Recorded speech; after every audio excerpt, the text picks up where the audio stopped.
Hello champions, कैसे हैं आप सब। आज बीपीएससी 70 पीटी की बात करेंगे। देखो, अगर सही से देखिए तो हमारे पास अब मात्र 45 डेज है।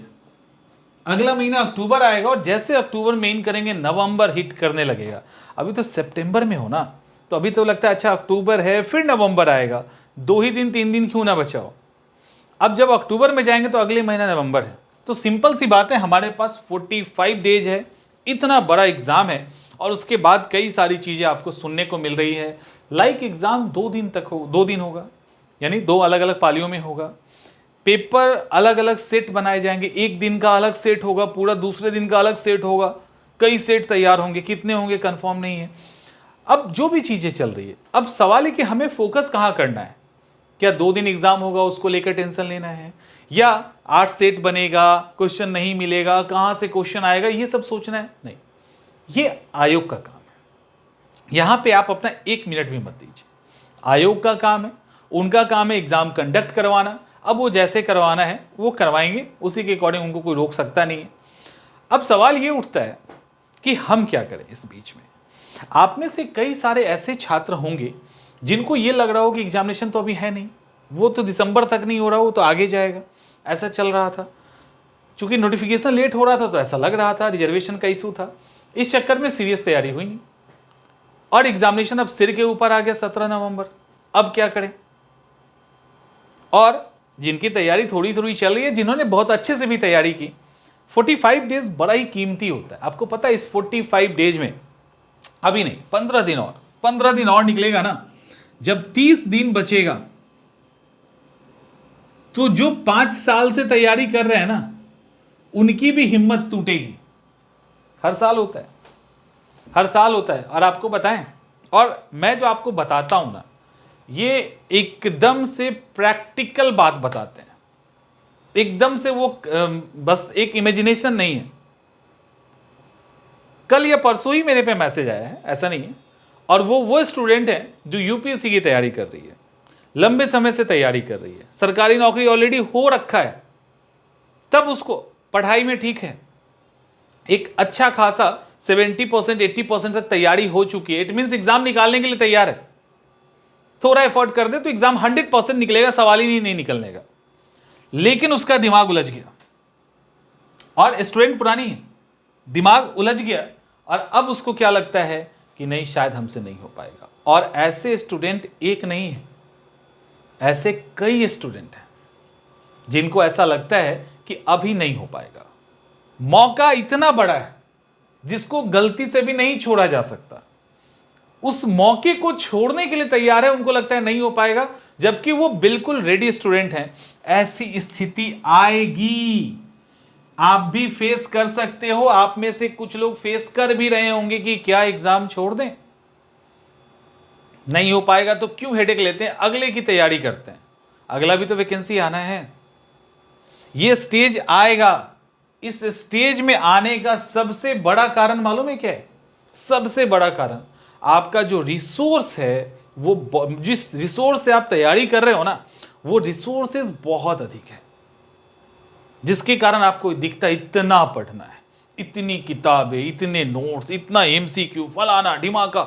समझ में आ रहा है? तो इतना रिसोर्स है और समय कितना दिखता है? 45 डेज। मर के भी पढ़ेंगे 10 12 15 घंटा करके, कैसे हो पाएगा?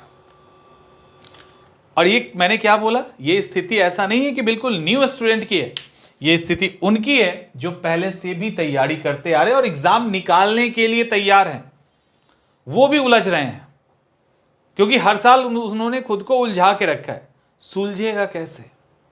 सबसे पहला काम आपको बिलीव करना होगा, ठीक है, कि हम निकालेंगे। ये सबसे इंपॉर्टेंट है। और डेली आपको ये माला जपना होगा कि हम एग्जाम निकाल रहे हैं, हम एग्जाम निकालने वाले हैं, हमसे नहीं निकलेगा तो किससे निकलेगा। दूसरा, अपने रिसोर्सेज को सीमित कीजिए। अब अनलिमिटेड पढ़ने की जरूरत नहीं है, नहीं कर पाओगे। आप पहले से भी तैयारी कर रहे हो ना, तब भी अब आप अपने रिसोर्स को छोटा करना शुरू कीजिए। जैसे मैंने कहा भी है, लुसेंट को पकड़ लो, आप हमारे संस्थान का नोट्स ले सकते हैं, PYQ को कवर कर सकते हैं, इसके अलावा जब इसके बियॉन्ड कुछ जाएगा ना, कॉन्सेप्ट बेसिस पे खास करके, तब आप कुछ किताब के कुछ चैप्टर्स देख सकते हैं, और कुछ नहीं, पूरा किताब नहीं पढ़ना। मान लो लगता है कि मॉनसून समझना है या इकोनॉमिक सिस्टम और ब्रिटिश एरा समझना है, दिक्कत हो रही है, तो वो थोड़ा सा पलट के देख लो, दैट्स इट। तो जब रिसोर्स आपका लिमिटेड होगा तो आपको लगेगा इतना ही पढ़ना है, और उसको जब बार बार पढ़ोगे तो आपको याद आने लगेगा, कॉन्फिडेंस बिल्डअप होगा और लगेगा कि नहीं हम एग्जाम क्रैक कर लेंगे। तो रिसोर्स को सीमित करना स्टार्ट कीजिए। अब दूसरी चीज क्या होगी कि अभी आप जब तैयारी कर रहे हैं ना इस एग्जाम की, तो आपके मन में कई बार ऐसा आएगा कि पता नहीं पढ़ तो रहे हैं, एग्जामिनेशन हॉल में नहीं आया, तो ऐसी कई सारी चीजें आएंगी। वो सब निगेटिव थॉट्स है, वो जस्ट एक इल्यूजन है, एक धुआं है। वो आपके अप्रोच पे डिपेंड करता है कि वो धुआं रियल शक्ल लेता है या वो धुआं गायब हो जाता है। अगर आप उसके चपेटे में, उस भ्रम के, उस इल्यूजन के चपेटे में आ गए, तो वो हकीकत बन के आपके सामने आ जाएगा। और अगर आप समझ गए कि नहीं ये सिर्फ मेरा वहम है, ये सिर्फ मेरा डर है, वो गायब हो जाएगा, नहीं आएगा दोबारा आपके पास। बहुतों के पास नहीं आता ना, क्यों नहीं आता है? तो ये सारी चीजें आप करना स्टार्ट कर दो, क्योंकि समय बढ़ता जाएगा और आप एग्जामिनेशन से पीछे की तरफ जाते जाएंगे। और ऐसी स्थिति कई स्टूडेंट्स के साथ होगी, और मैंने प्रूफ के तौर पे आपको दिखाया नहीं, क्योंकि पर्सनल मैसेज होता है तो उसको दिखाना सही नहीं है, बट ऐसे कई मैसेजेस हैं, कई ऐसे स्टूडेंट के मैसेज हैं जिनको लगता है कि नहीं हो पाएगा। अब आप करो क्या, आप अपने रिसोर्स की तलाश कीजिए। आप कहां से पढ़ रहे हो, आप जहां से पढ़ रहे हैं वहां पर देखिए क्या वो सफिशिएंट है। सफिशिएंट नहीं है तो इतना तो नहीं होगा कि बिल्कुल ही सफिशिएंट नहीं होगा, उसके अंदर ऐड ऑन करने की जरूरत होगी, उसके अंदर चीजों को ऐड ऑन कीजिए। PYQ पे एकदम डिपेंड रहिए, उसके साथ चैप्टर्स के नए फैक्ट्स को भी देखिए, वन लाइनर फैक्ट्स टाइप की चीजों को देखो।